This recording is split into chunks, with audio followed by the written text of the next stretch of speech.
जय जय श्री राधे। जय श्री राम। सुदर्शन रूप में भक्त की प्रेत से रक्षा। संत अनंत कृष्ण बाबा जी के पास एक लड़का सत्संग सुनने के लिए आया करता था। संत से प्रभावित होकर बालक द्वारा दीक्षा के लिए प्रार्थना करने पर बाबा जी ने कहा कि महामंत्र का 10 लाख जप करने के बाद विचार करेंगे। लगभग कुछ ही महीनों के पश्चात जप की संख्या पूरी करने के बाद वह बाबा के पास पुनः आया। बाबा ने बालक को कहा, 10 लाख और जप करके आना। अभी 3 वर्ष 4 महीने ही बीते थे साधक जीवन में प्रवेश किए हुए। उसके मन में श्रद्धा की कमी होने लगी।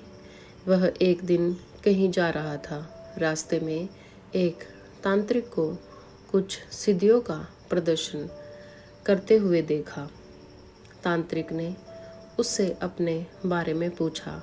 उसने अपनी उपासना के बारे में बताया। तांत्रिक ने पूछा कि तुम इतने वर्षों से इतनी संख्या में जप करते हो, साधना करते हो, उससे तुम्हें कुछ अनुभूति हुई? उस लड़के ने कहा, अनुभूति तो हुई नहीं। तांत्रिक ने कहा कि देखो, तुम आदि जवान हो, तुम्हारी तरह प्रेत सिद्ध कर लो, हमारी तरह प्रेत सिद्ध कर लो, तुम्हारे सब काम प्रेत कर दिया करेंगे। मैं भी प्रेतों से सब काम करवाता हूँ कि और जीवन का आनंद लेता हूँ। बालक ने तांत्रिक से साधन की विधि जानी और शीघ्र ही थोड़े मंत्रों के जप से ही सिद्ध प्राप्ति का कर ली। उसने विधि के तांत्रिक मंत्रों का जाप किया पर कुछ हुआ नहीं।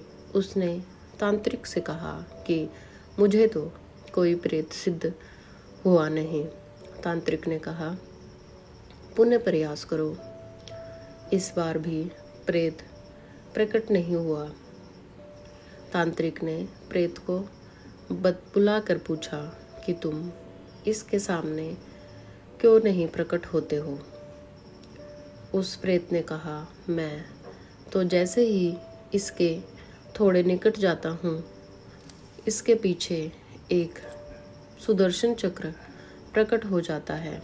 मैं महान बलवान होने पर भी उस चक्र के तेज के सामने टिक नहीं पाता। अवश्य ही कोई शक्ति इसकी रक्षा करती है। इस घटना के कुछ समय पश्चात उसको बाबा की याद आई।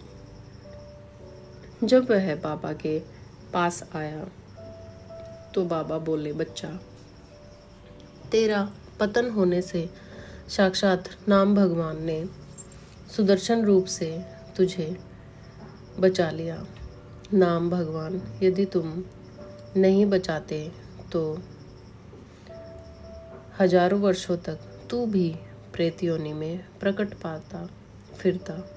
अतः नाम का प्रभाव प्रकट रूप से न दिखे तब भी नाम का प्रभाव होता ही है।